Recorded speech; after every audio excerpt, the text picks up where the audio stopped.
InfoWarsLife.com or 888-253-3139. But we've had these third-party review sites for about a year and a half, and people kept saying, Alex, why don't you read the reviews? Why don't you mention the reviews? And I just was busy and didn't. I mean, I know it's good. I know I'm getting great calls and emails and family, and I'm getting great results. But then I guess that is what sells products. I mean, if anybody else had a 99 review rate on and it's not just that site. It's a bunch of other review sites.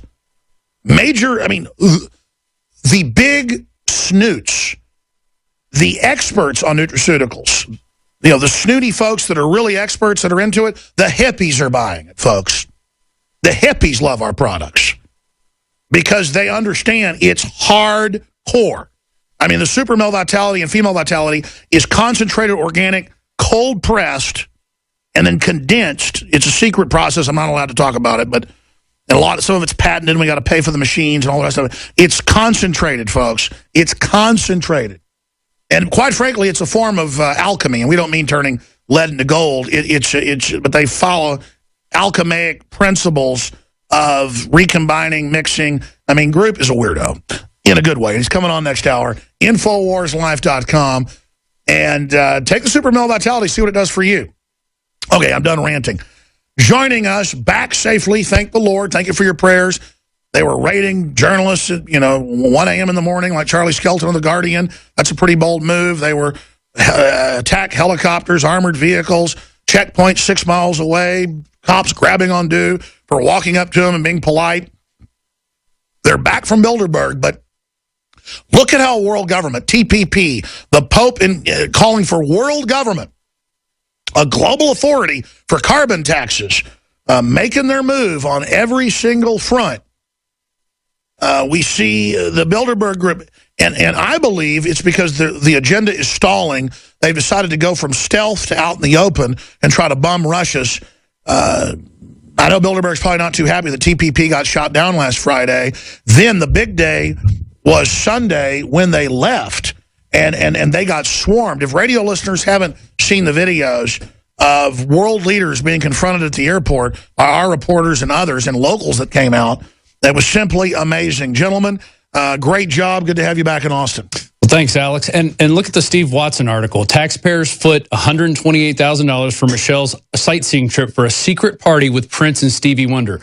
We're still living under what they were doing at Bilderberg there to the Austrians. Secret parties, secret trips, sightseeing. Taxpayer paid for. That we're paying for. Yeah, we're paying for all that for them to have a good time. And then the media says it doesn't exist. Exactly.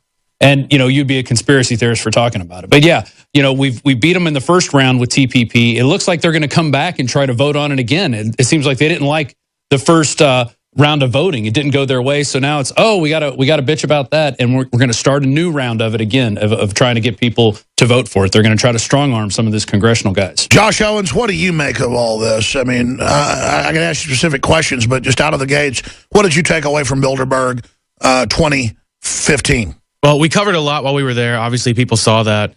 I think the big story is what happens behind the closed doors. And the biggest part of it is drawing attention to that. We had dinner with a journalist, and I'm not going to say his name because he was talking in confidence, but he actually told us that he doesn't usually get put on stories that are conspiracy theories like this. Even while he was there, when he saw the cops that were there, he saw the checkpoints that were put up, he saw the people actually driving into the hotel. It was still considered a conspiracy theory. And I think the big point is that the more that the shadows are lifted and the more attention that is drawn to it, we'll see that hopefully, I'm sure some will still call it a conspiracy theory, but there's nothing theoretical about it. Sure, there's something conspiratorial about it because there are people dictating inside of a hotel in secret. I mean, we know that it played an integral part in creating the euro. So we know that real things happen, real things are created, real things are dictated, real things are done behind those doors. And when Dew and the guy that we met down there, Tillman, confronted these people, I think that's a huge deal because not only do the people who are watching the show, who are paying attention, reading the articles, know that what's going on, the people inside the building, the people behind the doors know that we're there, know that there are real questions to be asked. And I think that's the biggest thing to take away from the entire week. Yeah, we confronted their countrymen there as they thought they could slip in and get a coffee real quick before they caught their plane. And I saw their media head, the Austrian media mogul, essentially, walking in. I said, we got to go get him. He's the biggest in Austria, TV, radio, print, owns the biggest newspaper in the country, their New York Times, basically. And again, you're supposed to just be little sheeple that don't recognize who they are. He's the equivalent of Rupert Murdoch. And then two of their big bankers as well. These are two of their central bankers were there getting together, trying to get a little coffee in before they left. The one guy was starting to take pictures of my face. Who are you? Who are you? Where are you from? I'll tell you who I am, where I'm from. Doesn't bother me. What are you going to do? Like we're scared. We're not intimidated. And let's expand on that. Charlie Skelton raised this. Others did. We need to do a final article about Bilderberg caught in criminal activity. You had the heads of HSBC, their top 3 people that's indicted in all this money laundering trouble. They're with the EU and UK heads of enforcement, the exchequer. You know, the head of that's their Secretary of the Treasury. They're meeting with the people they've indicted secretly. I mean, no wonder they want to keep you back 6 miles. This is total mafia meeting, like the famous meeting they caught, in the countryside of New Jersey where the FBI caught all the mob in the farmhouse. Right. I mean, that's what this is.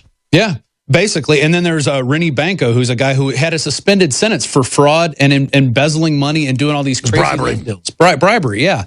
And he was allowed to go to this. It's like, we're going to let the criminals come in. We're going to keep everybody else out. And we don't want you asking questions or getting near these people. They just had a fit at the airport when we were getting in front of them, watching them. And I've got some video footage. I haven't figured out who this guy is yet, but he was one of the Bilderbergers looking for his passport or his conscience. I don't know. He's digging around. I saw you put the tweet out. You said, help, who is this? Who is this guy? I think he's French or Turkish. What about Wolfenson talked to Luke and folks from We Are Change? Yeah. And he goes, I did not go to Bilderberg. Former head of the World Bank. Yeah. He goes, I didn't go to Bilderberg. What are you doing getting there? out of one of their vehicles. I didn't. It's a small town, comparatively. I saw photos and video. I've never seen an airport in the mountains like that. Yeah. That looked like Star Wars. Literally a river valley that was cut out. And you guys can run some of the footage that I put up there. But a river valley that was cut out by a glacier millions of years ago. It's flat. It's the only area that's flat. And you're surrounded by mountains. There's the guy that I need help identifying. And I'll find him. I just didn't have a chance to go through the entire list and put a name to a face. He's probably one of the lesser Bilderbergers. But it's just watching their demeanor as they got out. There's some of the footage now. There's a storm coming over. That's actually as we were doing an interview with you one of the days. We're watching. Again, if you're a radio listener for the first time tuning in, you can go to Infowars.com/show to find the free video feed. That confuses a lot of listeners. There's another storm coming at us. Who are new listeners. They think, why are you saying see this? We're TV as well. Continue to. Yeah, just the scenery around that area was amazing. It's the most beautiful place I've ever been on Earth. And I've been to Switzerland. I've been to the Caribbean. But you lived in Switzerland. I lived there for a few months. Yeah, the mountains there in Austria were just totally amazing. Even in the summertime, they were still had snow on them, but just beautiful grass. They had lots of rain. You could actually watch the trees just take the moisture and then expel it out during the day. It's the land of Crom. Pretty much. Well, and looking at the history, I found some old history book at the place we were at, and just looking at the old pictures that people had spent, probably months making. And I did a whole little video on that and, showing the glaciers that were in existence in the 1800s, but then melted away. But we didn't, it wasn't SUVs that melted them away in the 1800s. That's right. They have news articles about how it used to be permafrost there, but now it isn't. Right. And that's in the 1800s. These horses were like right next to my cabin. I had a little cabin on the hill, and these are like these world famous miniature bred horses that were out there. And every day they just go out and eat and walk around, and I'd feed them apples every once in a while. And, in addition to finding people walking through, I interviewed this English couple that walked through, and they were terrorized by the cops 2 days in a row. The second day we got them as we were doing a report at the gates, and they came riding by. Josh, we're going to come back. What else do you want to get into? I really think globalism's reached its peak. Now it's the beginning of the decline, because the minute they go public with a takeover, they've always had to keep it secret because it'll fail. It's totally illegitimate to be ruled by foreign secret boards. I don't care if Paul Ryan says it's wonderful with a straight face. Exactly. And regardless of what people think about it now, the more that's put out about it, the better it is. The more that people see, the more that people, almost experience what we're seeing out there. It's a huge deal. It's almost hard to put into words how big of a deal it is that they were actually confronted on the last day. They were actually They came into that restaurant up there, and they were... These are some of the best confrontations ever. I mean, you guys did a great job, but you got an A+ there at the end. I mean, it really paid off exposing the scum. Pope Francis got worshipped by mainstream media right away after the last pope had to leave over scandal. He's a Jesuit. They're not supposed to be pope. That's the guardians of the church. They're not supposed to be involved in it, just protecting it. So that violates basic, Catholic doctrine for 400 years. And now, when I saw CNN, MSNBC worshiping him, when they had been bashing Catholics incessantly, after they infiltrated the Catholic Church and carried out all their socialism and communism, to see him worshipped, I said, look out. And now, carbon taxes, global government, the article's on Infowars.com. Pope calls for global authority to impose climate change agenda, carbon taxes, regulations, make the rich nations pay. The last time we got the Copenhagen Treaty 5 years ago, it actually basically doubled taxes on the third world. So sell austerity to the third world that Obama talked about, telling Africans you can't have cars or air conditioning, sell it as get back at rich whitey. And then he says rich nations are the problem. I mean, this guy's from South America. They have giant populations. They have high technology, but they're corrupt. How is that my fault? This is class warfare from a guy that lives in one of the biggest palaces in the world and an institution that has so much wealth, it may be the richest institution in the world. Why is it always ultra-rich talking about how the middle class is evil?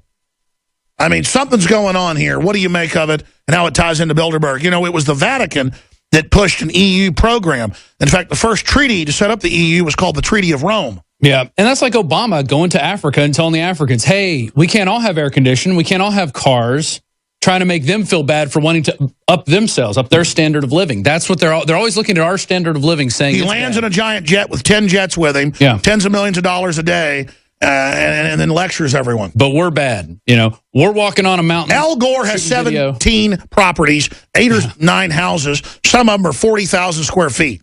Yeah, it's totally mind-blowing how these people, they just talk out of two sides of their mouth. He's got Bentleys, he's got jets, he's got everything, but we can't have anything. Right. We're supposed to live in squalor, and then we're supposed to want that squalor. Now they're trying to train us into living in smaller apartments, driving smaller cars, while they drive in huge, giant, armored vehicles. They fly in giant planes. They want to cram us in smaller and smaller in some of these airline seats. And now they want to fly people standing up. They want to make you stand up while you fly. While they block, again, it's a world of less quality, a negative sum. While they block real clean energy and then only roll out boondoggles that don't work. They know windmills 200 miles from where they're going lose half the power and are worthless and use more carbon. They know electric cars use more carbon than a regular gas car. It's all a fraud. It's all a big joke. They're suppressing technology while endangering the earth with GMO.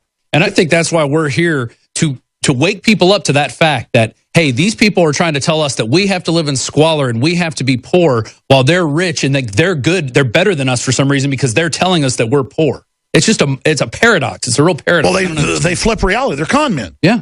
It's all a con game. There's no death panels. It doesn't increase your prices. You can keep your doctor. Yeah. Meanwhile, we have the Nazi death machine giving out health care for veterans. Yeah, I'm going to have that added to that great report that they put together on Jade Helm, finally decoded. Just add, by the way, this Watson machine now is over the no-treat list for the vets. Now they're trying to make it through Obamacare that your doctor takes orders from it. And we've got whistleblowers confirming. This is how the robots are going to kill us, not like Terminator, skeleton robots. It's going to be loving little IBM robots going, you don't get treatment. And it's okay because liberals did it. Liberal. Isn't that fun to do that? And we had a lot of that. Do that with me? We saw a lot of that liberal mentality there in Austria. But one thing I do want to point out, there were some great activists that came from all over the place just because some of them took vacation time. Look, USA Today, VA recruits IBM's Watson to aid them. Yeah. Just like it aided Hitler. Oh, we're aiding you. We're aiding you. Oh. IBM was created to carry out eugenics on record. All its money goes into a foundation to carry this out. I mean, it is the AI. It's behind Google. It's behind Microsoft, everything. It's the takeover. IBM runs it all. We'll be back. Awesome. They tried to have a secret legislation to just make the president a dictator, ram through the TPP. It's awesome these globalists meet in secret. It's awesome they advertise, come to America, have your baby for free, get welfare. No one else does that. And if you're against it, Well, England does. If you're against it, you're evil. If you don't let hordes of illegals by the thousands a day jump on cars and rob them and steal them and drive them into the UK